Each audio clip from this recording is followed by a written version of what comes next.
Market లో invest చేసి మీ డబ్బులు డబుల్ చేసుకోవాలనుకుంటున్నారా? సుందరరామిరెడ్డి గారి లైవ్ సెమినార్ కి అటెండ్ అవ్వండి.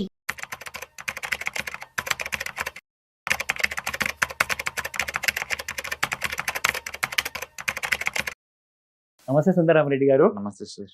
ఈ క్రాష్ అంటే అసలు ఆ పదం వింటేనే క్రాష్ అవ్వక ముందే చాలా మంది భయపడతారు.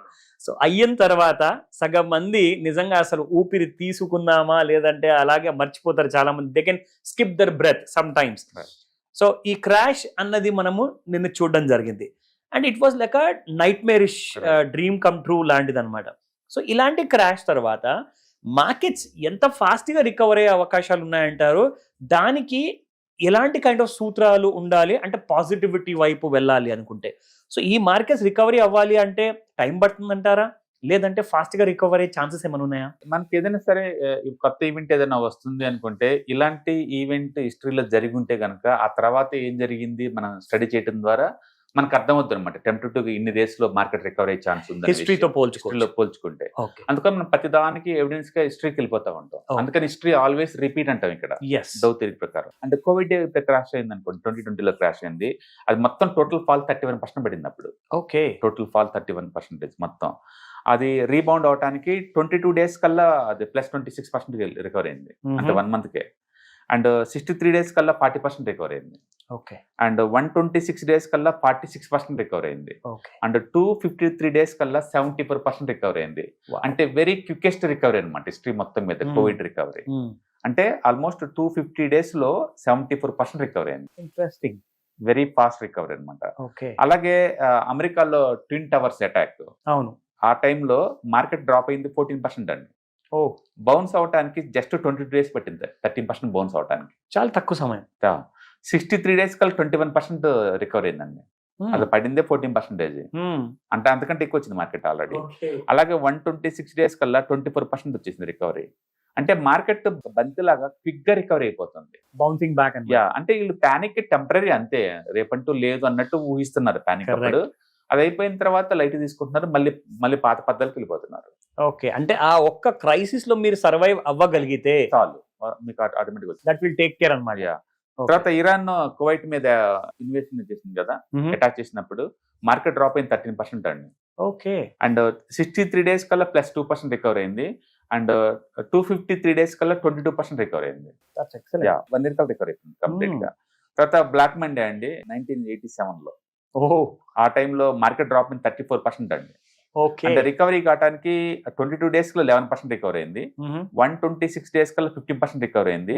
అంటే 253 days కి 24% రికవర్ అయింది. అంటే లిటరల్లీ 200 days కనుక వెయిట్ చేస్తే ఎనీ టైం ఫాల్ మొత్తం కూడా రికవరీ అయ్యి కూడా మనకు డబుల్ మిగులుతుంది.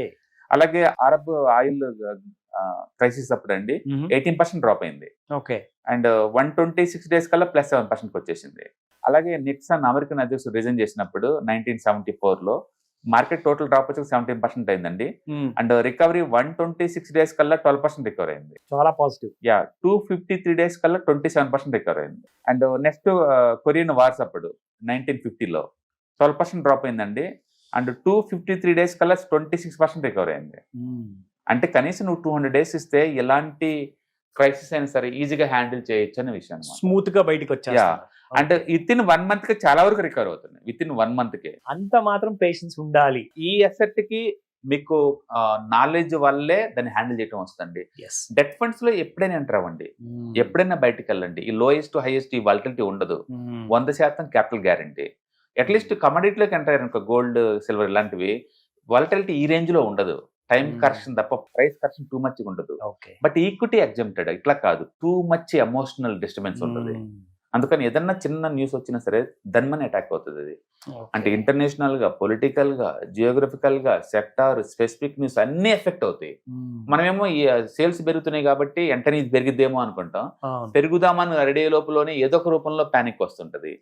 నిన్న అమెరికన్ వచ్చిన క్రాష్ ఇండియా అంతా వరల్డ్ వైడ్ క్రాష్. నిజంగా అన్ని మార్కెట్లు బ్యాడ్గా ఉన్నాయి అంటే బ్యాడ్గా ఉండవు, but still sentimental very strong గా ఉంది కాబట్టి అన్నిటి. ఈ రోజు మార్కెట్ రికవర్ అయింది, వరల్డ్ మొత్తం రికవర్ అయింది, మంది రికవర్ అయింది. చూడండి, అక్కడ ఫండమెంటల్స్ లేవు, ఓన్లీ ఎమోషన్స్ సెంటిమెంట్స్ ఉన్నాయి. ఎగ్జాక్ట్లీ. కాబట్టి ప్యానిక్ వచ్చినప్పుడు ఆ మూమెంట్ కొన్ని పాస్ చేసేలాగా ఉన్న వాళ్ళందరికీ కూడా ఈక్విటీ అసెట్ బాగా సూట్ అవుతాయి. ఓకే, ఆ టైంలో మనం రోజు చూడలేం పోర్ట్ఫోలియో ఎవ్రీడే. ఇంట్రెస్టింగ్ అండి, ఎందుకంటే మీరు చెప్పిన తర్వాత నాకు ఒక సామెత గుర్తుకొచ్చింది. In fact people move in terms of hertz అనమాట. ఒక హర్డ్స్ మెంటాలిటీ ఉంటుంది.